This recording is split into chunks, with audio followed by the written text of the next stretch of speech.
Hello. Hello. Yeah, this is Lieutenant Lynch. May I help you?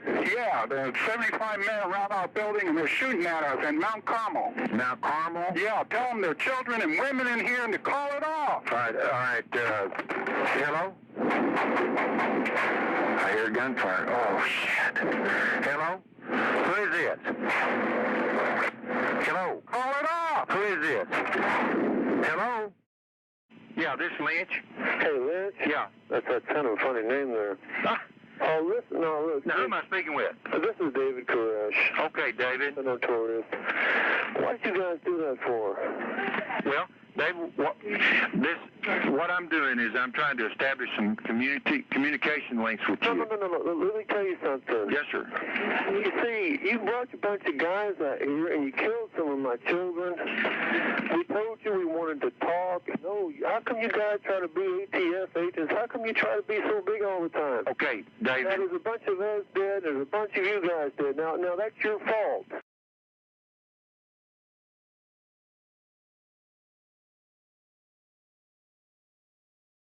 My name's Dr. Catherine Wessinger. I'm a professor of the history of religions at Loyola University, New Orleans. And I'm going to introduce the panelists very briefly. So this is David Thibodeau, Branch Davidian survivor, author, and speaker. And over there, the first gentleman there is Stuart Wright. He's a sociologist at Lamar University in Beaumont, Texas. And there at the end is Dr. J. Phillip Arnold. He's a historian with the Reunion Institute in Houston. And so the four of us are going to make statements. Dr. Arnold is going to make a statement for Dr. James Tabor, a Bible scholar who could not be here today. And our statements are going to be very brief, and then we'll take questions from the press. And then there'll be one last announcement after the questions are over, and questions and answers are over. And we're aiming to start the memorial, the Branch Davidian Memorial, exactly at 11 or as close to 11 as we can, all right? So I'm going to make my statement first.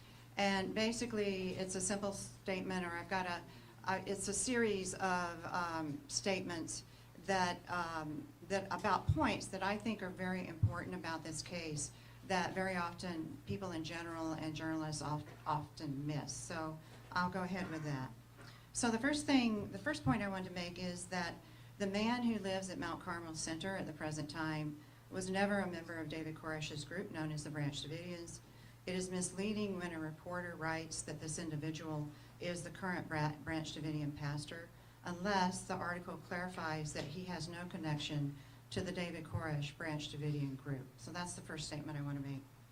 The second statement that I want to make is that David Koresh's statutory rape of underage girls did not come under the jurisdiction of the Bureau of Alcohol, Tobacco, and Firearms, whose agents attempted to execute a dynamic entry on February 28, 1993, resulting in the deaths of 4 ATF agents and 6 Branch Davidians, with many wounded.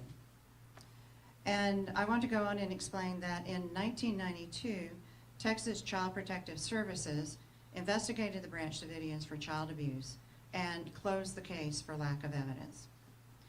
The Branch Davidians' federal agents conflict in 1993 was interactive, with multiple parties interacting with each other. The interactions between federal agents, the news media, and the Branch Davidians produced the final outcome, which was the fire on April 19, 1993. News stories labeling the Branch Davidians with the dehumanizing and stigmatizing word cult contributed to a social context in which federal agents carried out unnecessary, aggressive actions against the Branch Davidians. FBI agents took over the case on March 1st, and as a result of FBI investigation, FBI decision makers knew about the Branch Davidians' apocalyptic theology of martyrdom, and as it was taught by David Koresh. Nevertheless, every time Branch Davidians cooperated and adults came out of the residence, the FBI's hostage rescue team punished the Branch Davidians inside the building by using tanks to run over or crush their vehicles or move their vehicles, by shining bright spotlights all night long at them, and also by blasting high decibel sounds around the clock at them. So the hostage rescue team was engaging in what is called stress escalation, which is not conducive to negotiations, and FBI negotiators know that. A total of 21 children were sent out in the early part of the siege, and a total of 14 adults came out by March 23rd. That's finished. All right, so now turning to April 19th, I want to say that CS gas, which is tear gas, is intended for outdoor use only. It's not supposed to be used indoors in enclosed spaces. On April 19th, 1993, after a 5.5-hour tank and CS gas assault against the Branch Davidians who were remaining in the residence, a member of the FBI's hostage rescue team who was driving a combat engineering vehicle was ordered to drive the CEV into the center of the building and spray CS gas toward the open doorway of a concrete room in which mothers, 2 pregnant women, and young children were sheltered. This task was completed at 11:49 a.m. After the same CEV was driven to the southeast corner of the building and sprayed CS gas into the second floor window there, the first flames became visible at 12:07 p.m. And fire quickly consumed the building, as we all saw on television. 76 people died in the fire, 22 children aged 13 and younger, 7 teenagers, and 47 adults. These numbers include 2 pregnant women and their babies who were inside that concrete room that was gassed by CS. 9 people managed to escape the fire. So those are my brief statements, and I'll be happy to take questions later. And if anybody wants to see any of my publications, you can look at my academia.edu page under Catherine Wessinger. So the next person will be Dr. Stuart Wright. If you could come up here.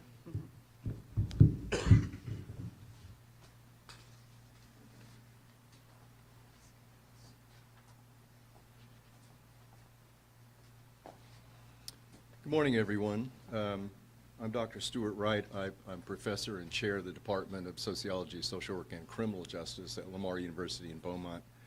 I'm going to read you a statement and then read from actually the government report, the final government report on Waco. So 30 years removed from the deadly siege and standoff at Mount Carmel, there's still a lot of misinformation and competing narratives attempting to define, revise, and redefine these events. Since I only have 7 minutes to speak, I thought it would remind our audience that Congress conducted its own exhaustive investigation into Waco and produced a readily available report in 1996. You can access that online. I testified the first day of those congressional hearings. So I'm going to read from the executive summary of the report, just a few key findings, just to remind us what was learned.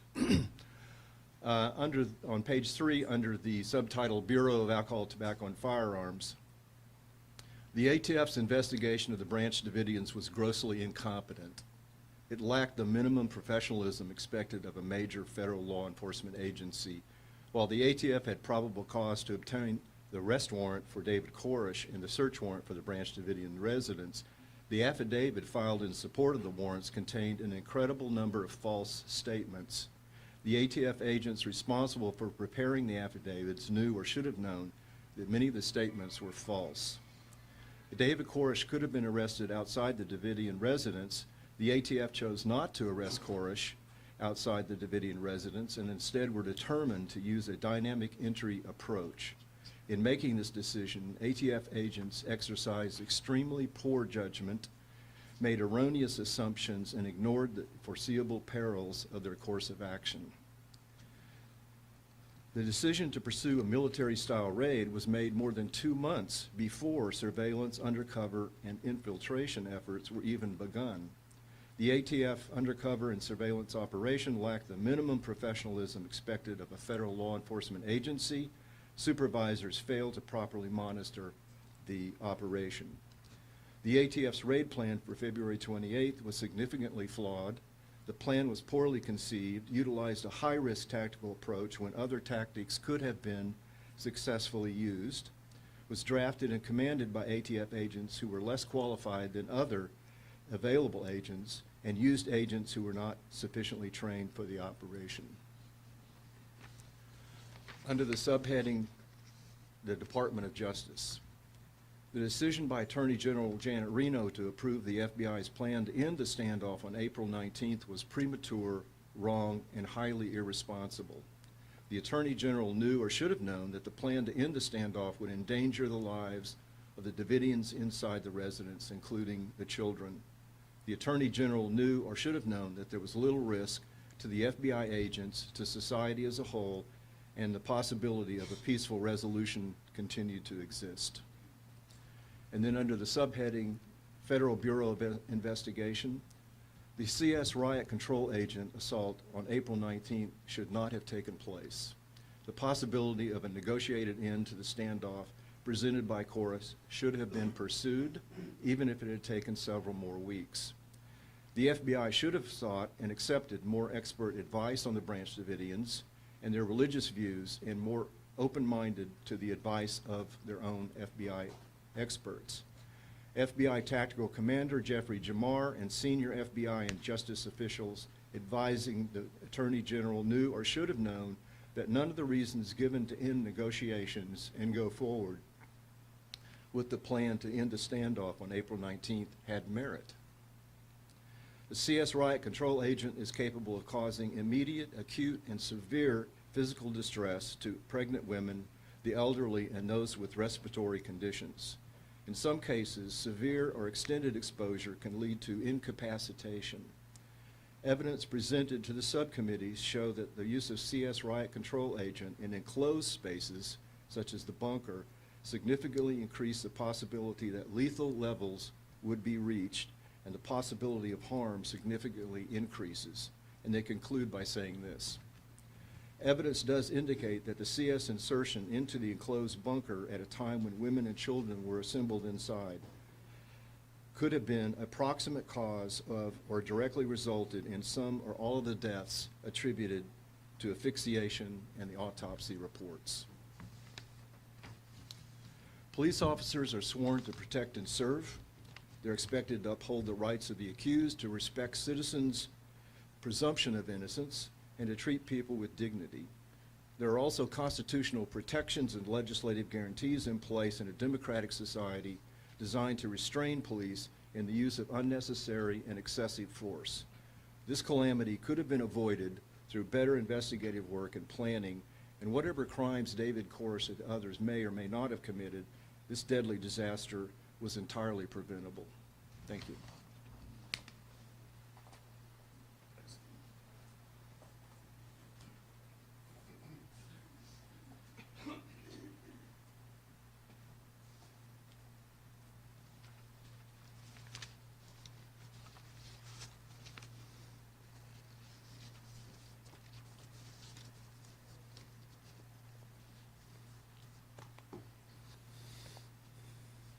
Greetings, everyone, on this auspicious occasion.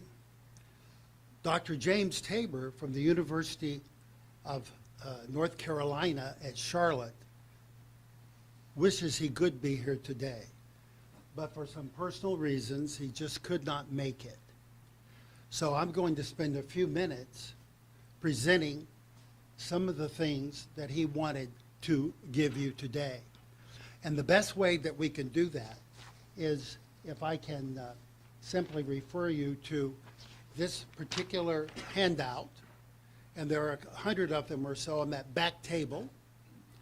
And for the major media, we do have some, the media, all the media in here, we do have some media kits that Wendy, could you raise your hand? Those, they will be available to you or to anyone who would like to see them, in which this paper and some others all gathered together. But anyone can go back and sample some of the sheets in the back that will give you some source material. But Dr. Tabor provided this 10 neglected aspects of the 1993 Waco tragedy. 10 neglected aspects. What are those 10? He lists them and discusses them one by one.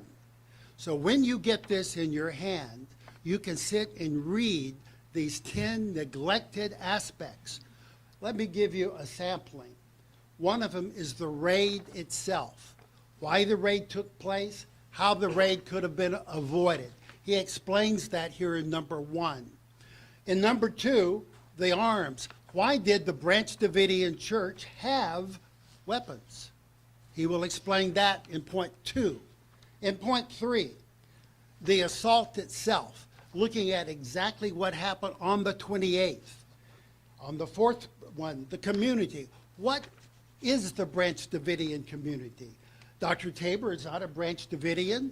I'm not a Branch Davidian, but we recognize it to be a religious community.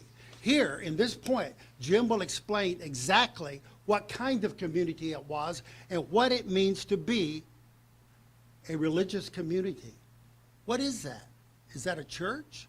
What is that exactly? He goes into that here in point number 4. Then also the 51-day standoff. He discusses that also for you. What happened during the 51-day standoff? Where they were on the telephone every day with the FBI. Those are called the negotiation tapes. I've heard every one of them. Dr. Tabor has too. That's 51 days, 10 hours, 12 hours, 15 hours a day. It took a couple of years for me to gain access to them and to hear them. And the same for Dr. Tabor. He discusses that in point 5. Point 6, he discusses the exit plan. There was a plan for the Branch Davidians to leave Mount Carmel. A plan that would have worked. He discusses that in point 6.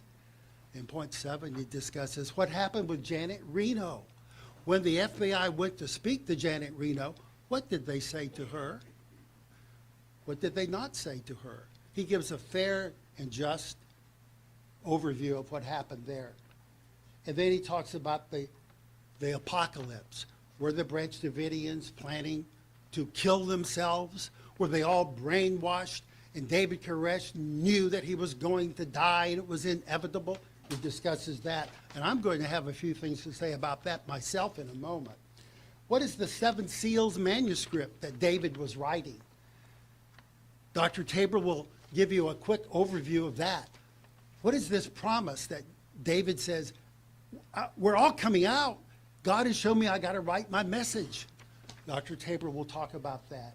And then he'll have a few comments about the fire itself that took place. Dr. Tabor was involved from the very beginning back in early March of 1993.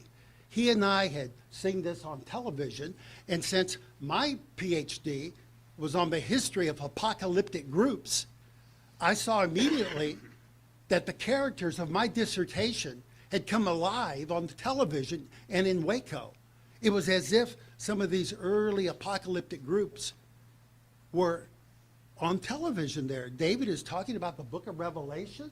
He's explaining the book of Daniel, the 1335 prophecy of Daniel 12, the 1290 prophecy, the time and half a time prophecy. He knew all these things. And I recognized that. I said, this man is very serious. And I can tell you this, the cops are not going to understand what he's saying. So there's 2 trains coming down the track. There's going to be a collision. So I called Dr. Tabor, Jim, my friend. I said, what are we going to do? We've got to do something. We can't just sit here and watch it on television when we know what happens with apocalyptic groups. You know the story, don't you, of Masada, the Jews fighting the Romans?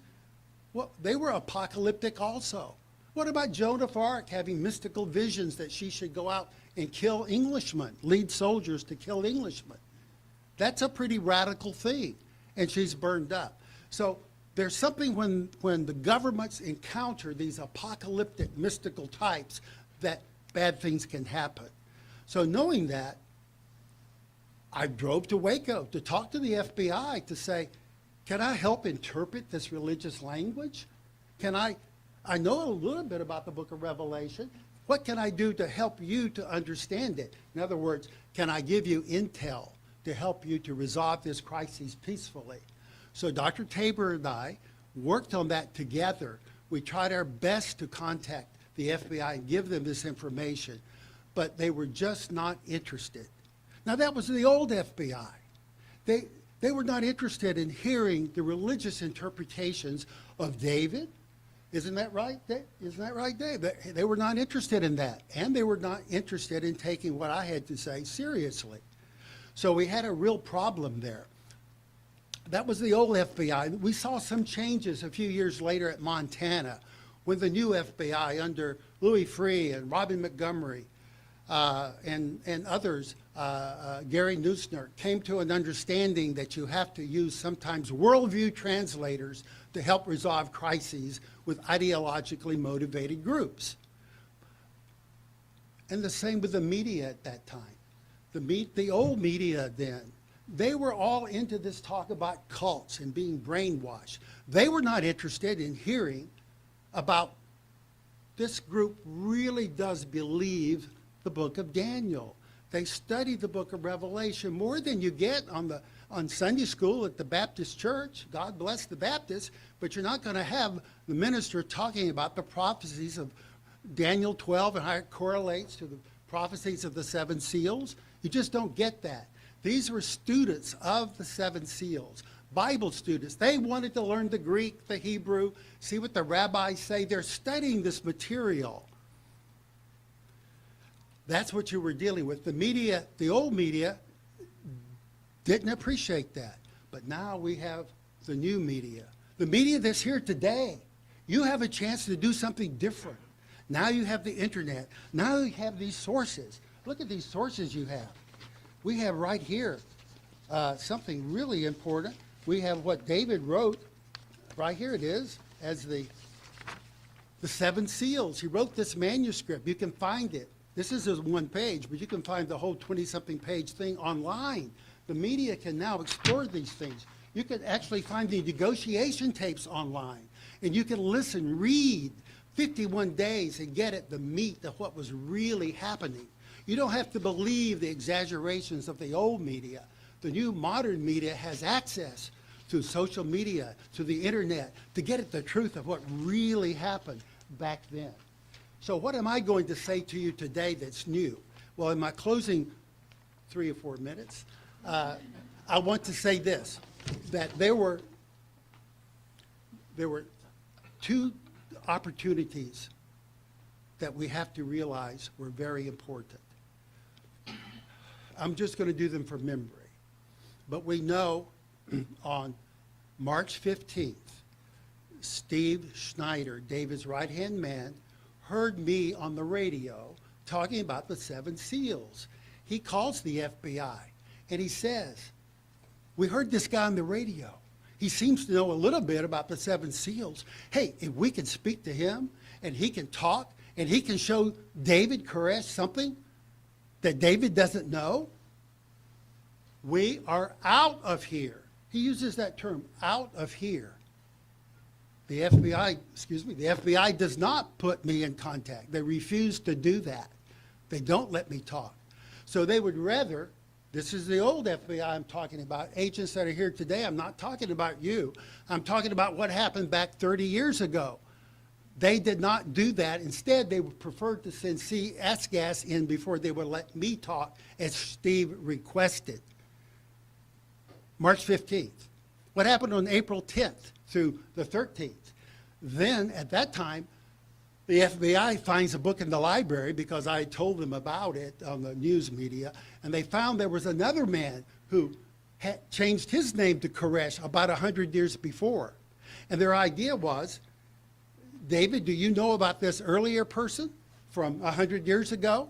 And David says, no, I don't know anything about it. Steve said, we don't know anything about it. Please send that book in. We'd like to find out if there's somebody else called Koresh. And the FBI refused to send the book in. Why would that have been important? Well, if the book had gone in there, some of the members, maybe not Dave, maybe others, would have said, you know, this is pretty unusual. David, you didn't plagiarize that, did you?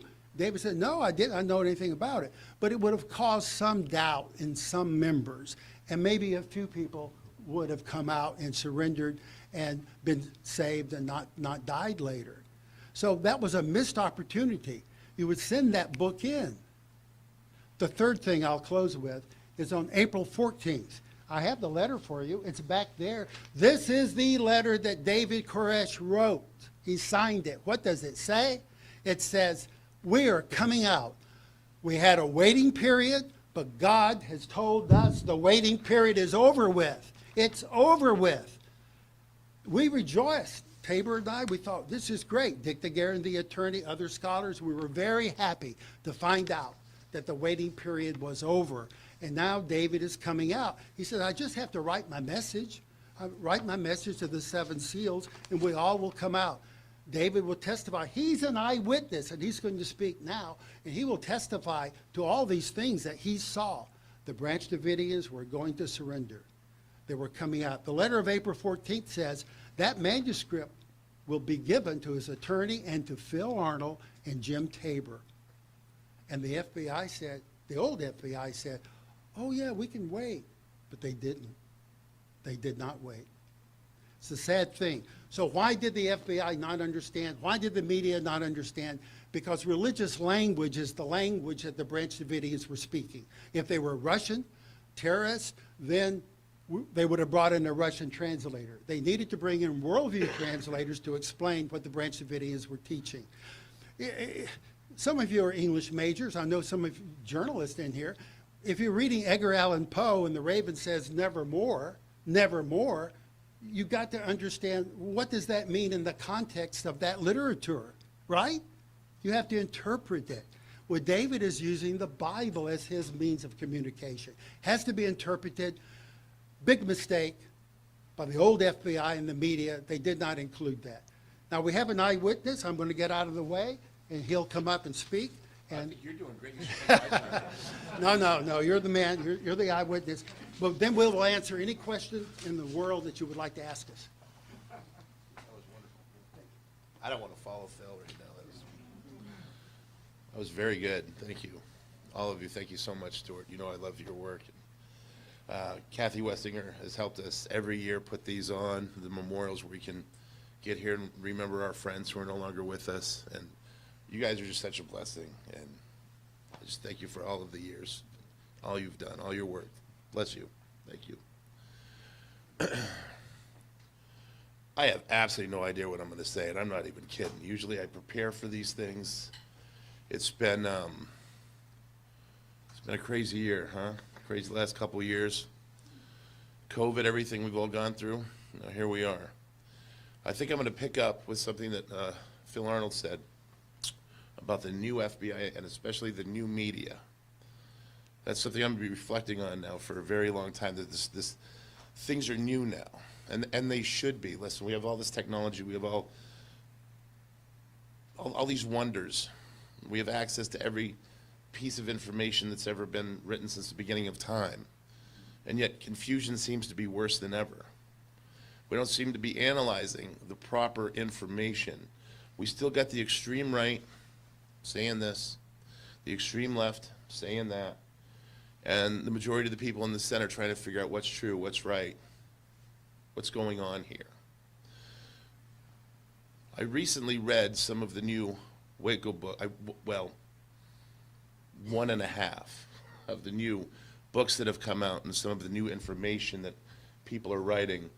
And I'm not impressed. I'm not going to mention the gentleman's name or the gentleman's book, but in one particular book, in the very first chapter, he names an ATF agent whose job it was to go up to the dogs during the initial raid with a fire extinguisher, like you're going to put the dogs out or get the dogs to go back. 30 years later, he, and this is just so irresponsible for journalists, is still using the same propaganda that they used for that terrible movie Ambush at Waco that was made where they go after the dogs with the fire extinguisher. People, let's be real. They came in and they shot the dogs first thing, the 5 Alaskan Malamutes in a penned up area. That's how they do it. This is what the militaristic ATF does. They go in and they take the dogs out. Let's not be deceived. Let's not be fooled.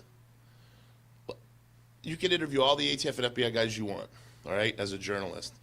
If you're going to continue to put in false propaganda, you are the part of the problem. in this country. And you're the reason that we are so close to what literally could be a civil war. It's incredibly irresponsible. It lacks any kind of professional merit whatsoever. And it makes me wonder, is that what they want? Is that what you members of the press, do you want a headline that bad where you want fellow Americans to start shooting fellow Americans in the name of an ideology? I can't believe what I'm seeing. I can't believe what I'm seeing. I had a long talk with Paul Fata, one of the survivors, yesterday. We had a dinner. And one of the things we talked about is, in our experience, the people that we have met through it. Guess what? Some of those people were in militias.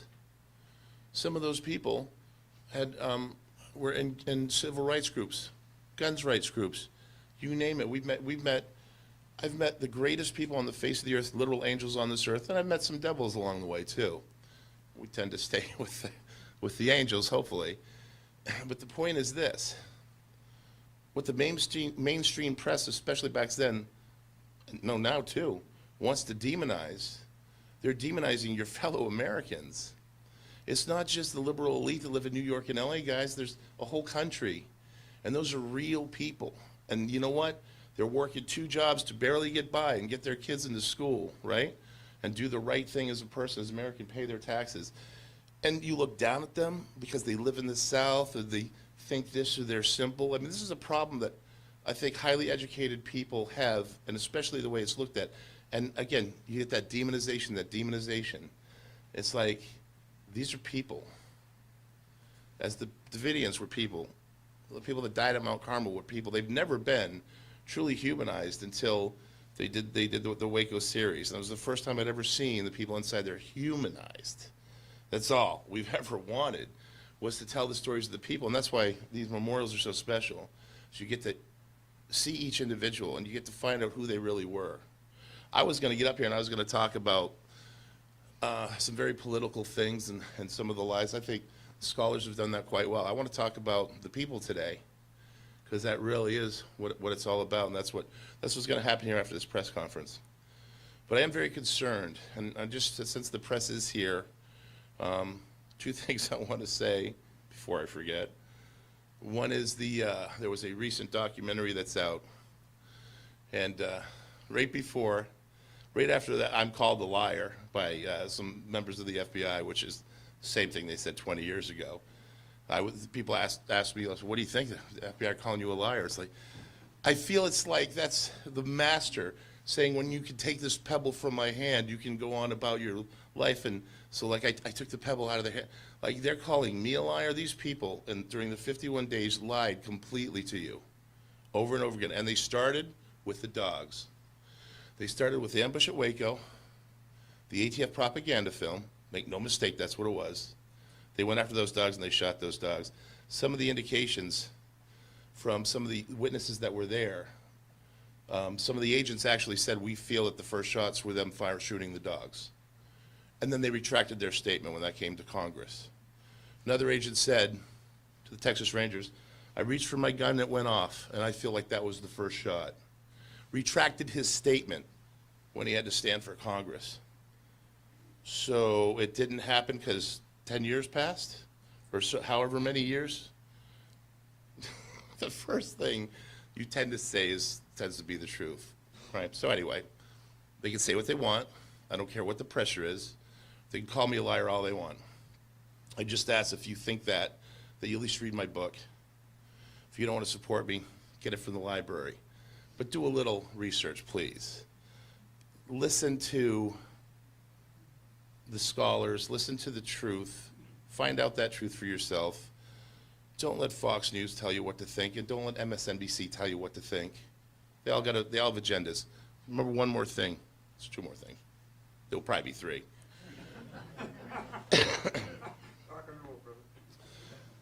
All of you, all these cameras, and all the people in every newspaper, magazine, and everything you see on television, it's all of the media is controlled by 2 or 3 companies. I think it's 2 now, could be 3.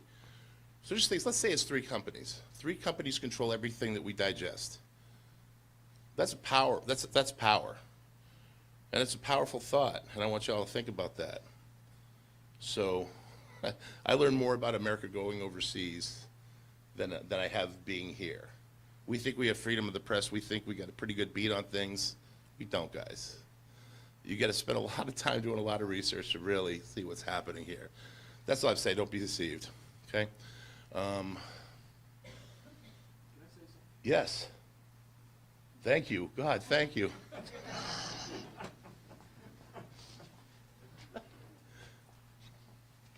I was in the courtroom in 2000 when the civil trial took place.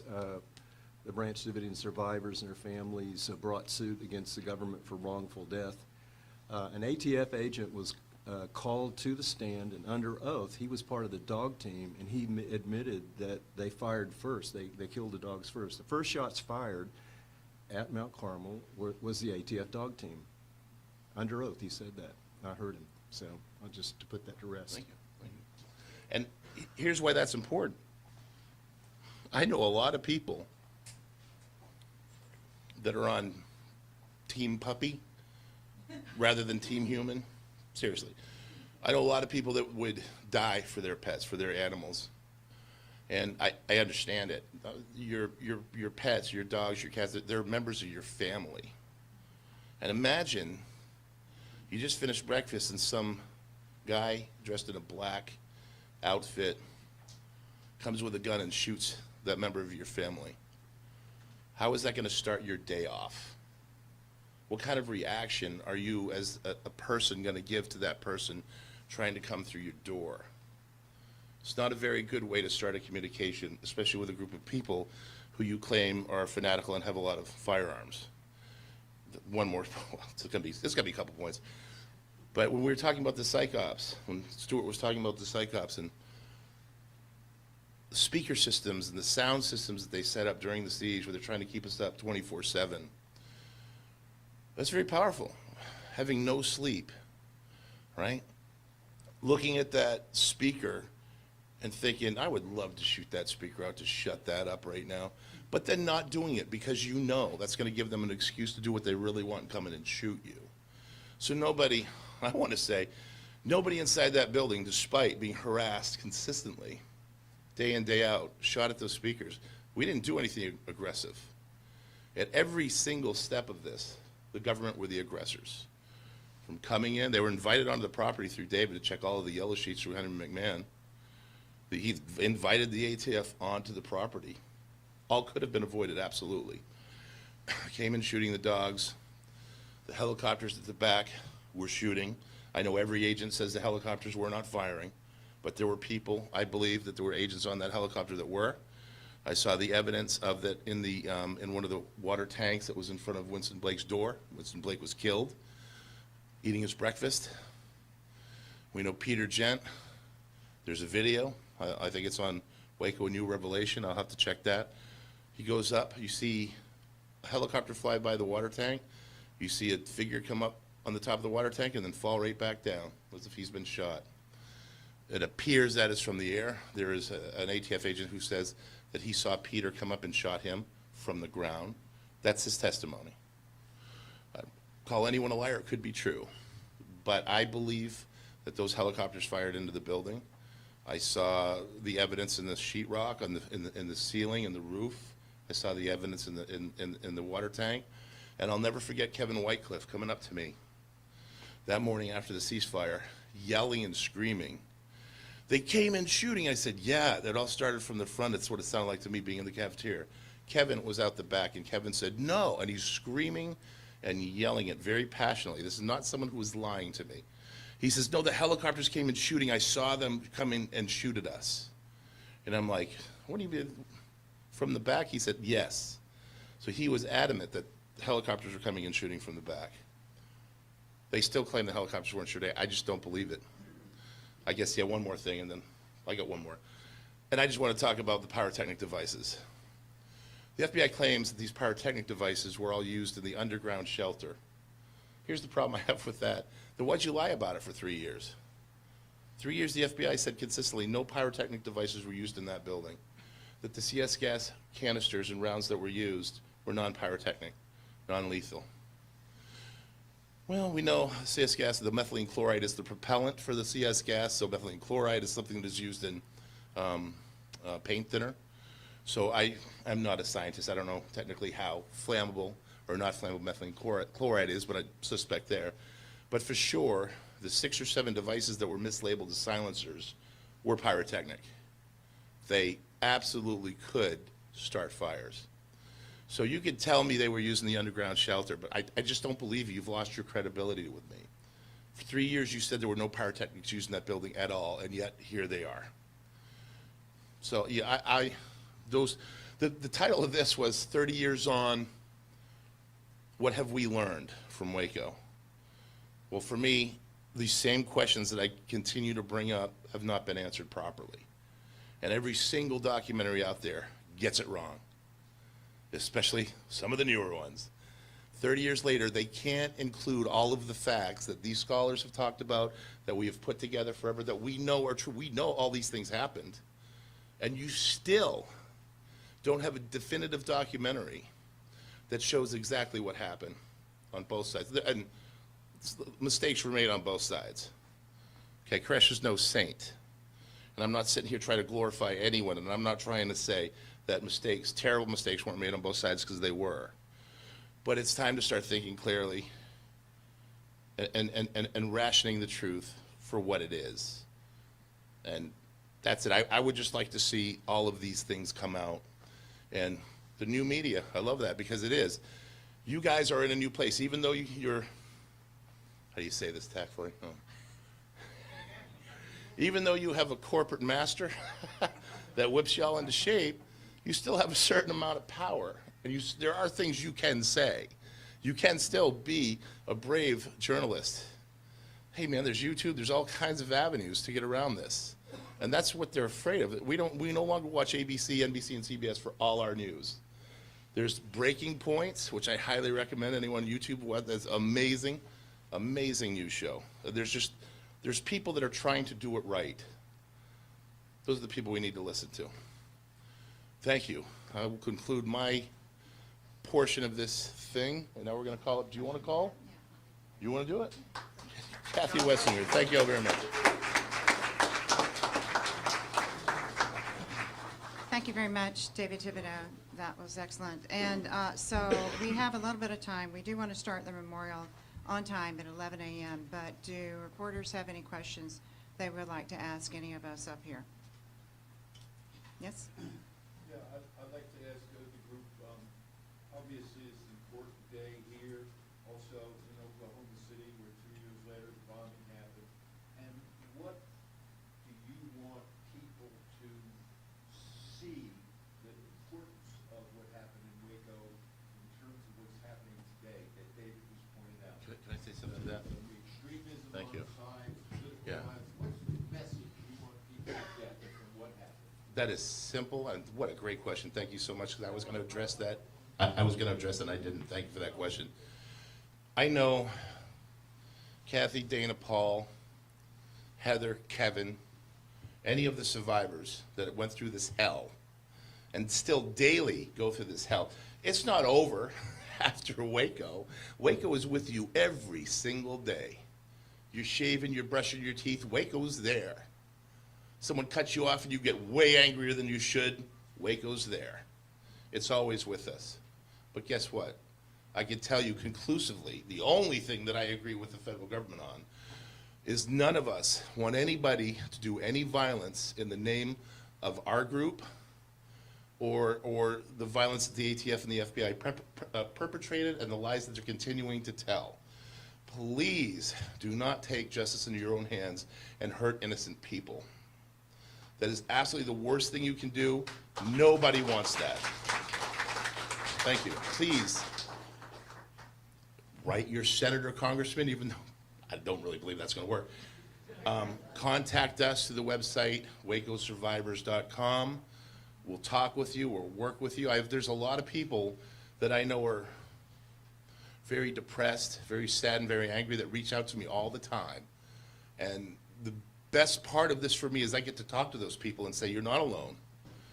And don't do anything stupid. I love you. And the people that I know that survived this love you. And if we can still go through this, then you can too. You can go through whatever pain you're having. We'll get you help. You know, I can point you in directions, books to read, things that you can help yourself. Just don't take all that anger and use it against innocent people. That's it. Oh, she wants me to ask you if you have any other questions. We're not going to do with Fox 44 News, and don't worry, we're local, we don't fight like the national one. So we've been talking about, you know, the recurrent themes, new media, the disadvantages and the advantages of it. So why is now the time to clear up these misconceptions and these misinformation? And how can we trust that the information that's being presented to us today as young journalists is credible in comparison to the books or the documentaries? Yeah, that's a very complicated question.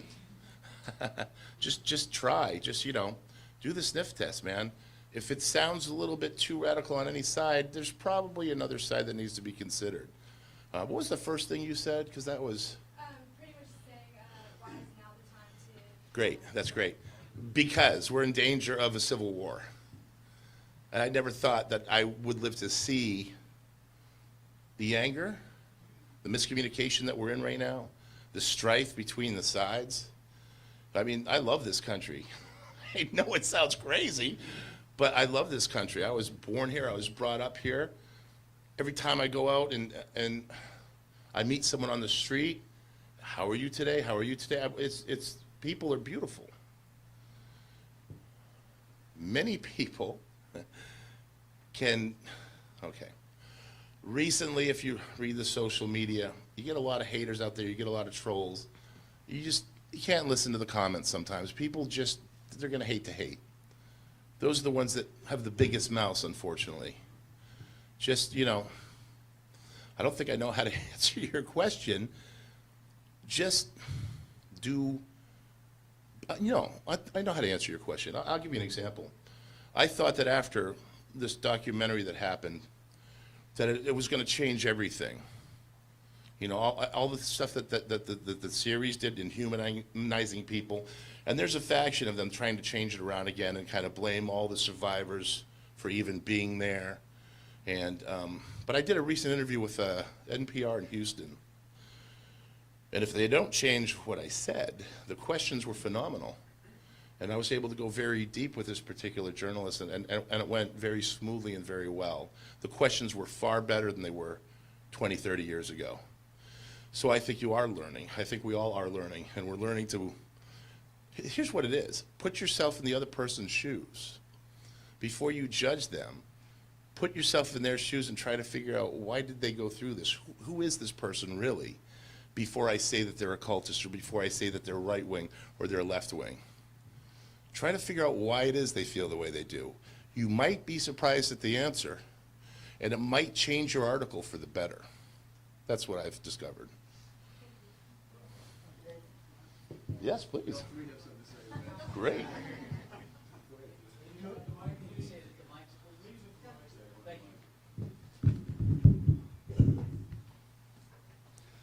To respond directly to your question about how the new media can be more assured of getting accurate information.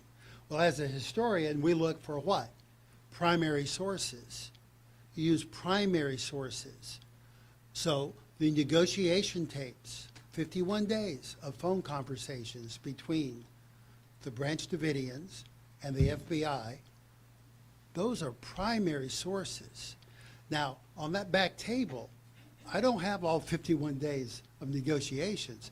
What I've given you are about 6 portals, single sheets, that if you go back and take them with you and you look at them, they will lead you to a treasure trove of information. So if you really want to do a program, write a book, do an article, then you go to those primary sources. They're available. I give them to you. Why are they available now? They existed back then, but now with the internet and with the computerized systems we have, with all this that's going on now, there's really no excuse. It's all there for you. Go, and you'll be amazed. I have to say this. Can you imagine because I'm a historian and I like to study apocalyptic groups and mystics. Joan of Arc, go back to her. I've always liked her. So you go back to Joan of Arc. Here she is, believing that she has these voices directing her to do something for the kingdom of France, right? You know the story. You probably saw the movie The Messenger. Well, in that movie and in history, she believes she has this. Then she's captured and she's on trial. We don't have any recordings of what she said. iPhones were not invented in 1400. We don't have any videos or audios. But David Koresh also believed that he could hear revelations from heaven. Not every day, not all the time, but occasionally he believed he could. That doesn't mean we believe Joan of Arc really did or David really did, but they believed it. But we don't have any recordings of Joan of Arc, but we have recordings of David explaining to the FBI that the reason we're going to wait is because God has revealed that to us. That's primary source material to get at what David is actually saying. Whereas what you hear in those days in the old media was, oh, he says he's God. No, he doesn't say he's God. He says that he does receive these messianic visions. Anyway, go to the primary sources, and you have portals back there for you.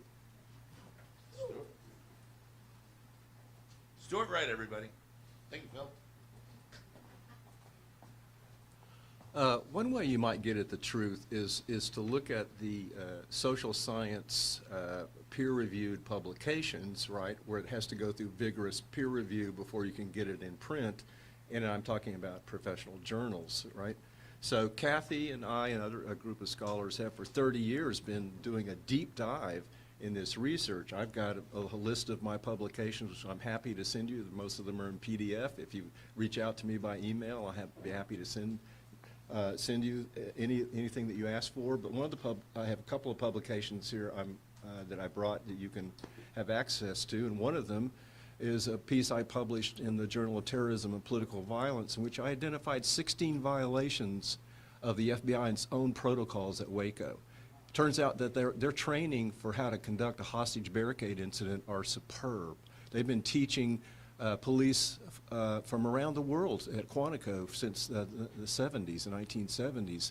And I thought maybe their playbook was lousy, and it turns out they've got excellent research. But when they got to Waco, they threw the book out. 16 violations, right? So I had to come to the conclusion that it was a government massacre. What other conclusion do you come to? If you have one violation or two or three, maybe it's incompetence or mistakes, but 16? I mean, you come to your own conclusion. And so I invite you to read the article and tell me, tell me if my research is on spot, you know? No, I wasn't offended with my question. I just wanted that extra layer of clarification. Oh, we're never offended by questions. No. That's one of my favorite pieces of work, too, is, by the way, what Stuart just mentioned. I highly recommend everyone. It's phenomenal. It's frightening. That was an excellent question. You can tell we all want to answer it. And of course, we teach about this. You know, I have courses on religion and media, and I encourage my students to think critically about the media where they get information and analyze media critically, see what the agenda might be with certain sources of media, and are they doing their deep investigation or not.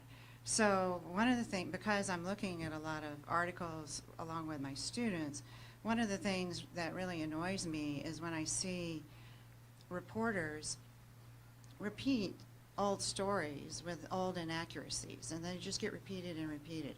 And for the 30th anniversary, which is now, today, I saw one news outlet, television news outlet from a large city, and they just went back and got their old footage and their old so-called cult experts, and then they repackaged it and then just, okay, this is our 30th anniversary story. There was no new research at all. So, and I want to reiterate that it's important to, yes, look at primary resources. I mean, in '93, the press conference, the FBI and sometimes the ATF would give statements at press conferences, And the majority of the reporters, and I'm told this by reporters on the site, that they just took what the FBI was telling them, which was not the whole story or even the accurate story. But one journalist did go out and did his own investigation, and that was Dick Revis. And he ended up publishing the first book on what happened, which is titled The Ashes of Waco, and it's a very fine book. But so I understand that reporters might not want to antagonize important sources like government spokespersons, but there are other avenues of information. And then lastly, I'll say that really check out the credentials of any experts that you consult, because when you have a story with an unconventional religious group, all the cult experts are going to come out, and they did in 1993 and the subsequent years. And those of us who are sociologists like Stuart, religious studies like myself, historians like Phil, we, as I mentioned, we've been studying this for 30 years. And we don't get paid, we're not paid to be called experts. We're paid to be historians and sociologists and religious studies professors. And so we do this because we think it's important. And we have an obligation to teach not only our students, but the general public to the best we can. So really analyze people you consult as so-called experts. See if they have any credentials on the topic that they're talking about. Okay. I think that was an excellent question. You gave us a lot to talk about. And I think we need to, before we wrap up this press conference, there's a Branch Davididan survivor, Kathy Schroeder, and she wants to make a brief statement. And she'll not be taking questions afterwards. It's just her statement.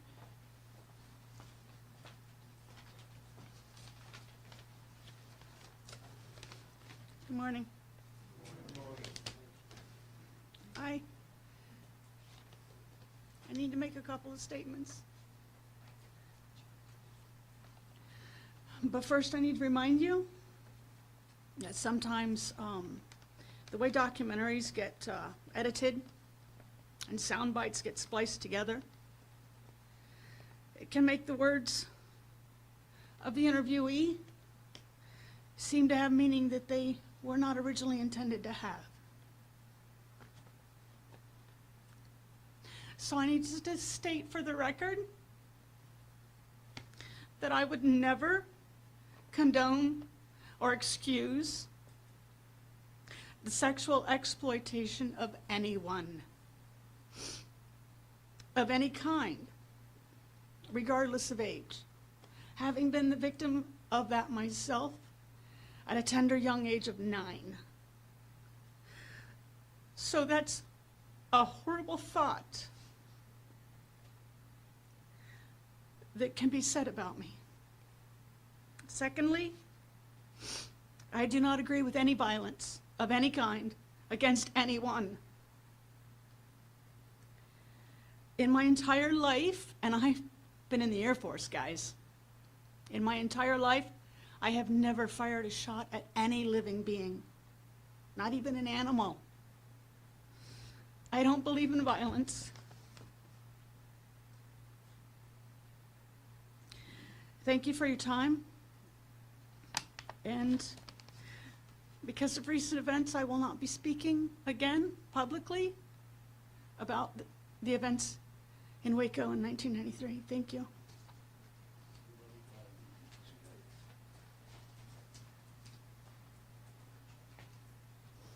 Thank you very much, Kathy Schroeder. And so we're going to wrap up this is the end of the press conference, and we need to get started with the memorial section of this event.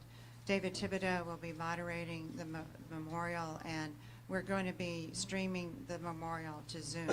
And so during the memorial, you'll hear more statements from survivors. So if the press want to stay, you may stay. But if the press want to leave, this is the time to leave, because we're gonna get set up to start the memorial in right away. Okay? So thank you very much for coming here. We thank the press for listening to us.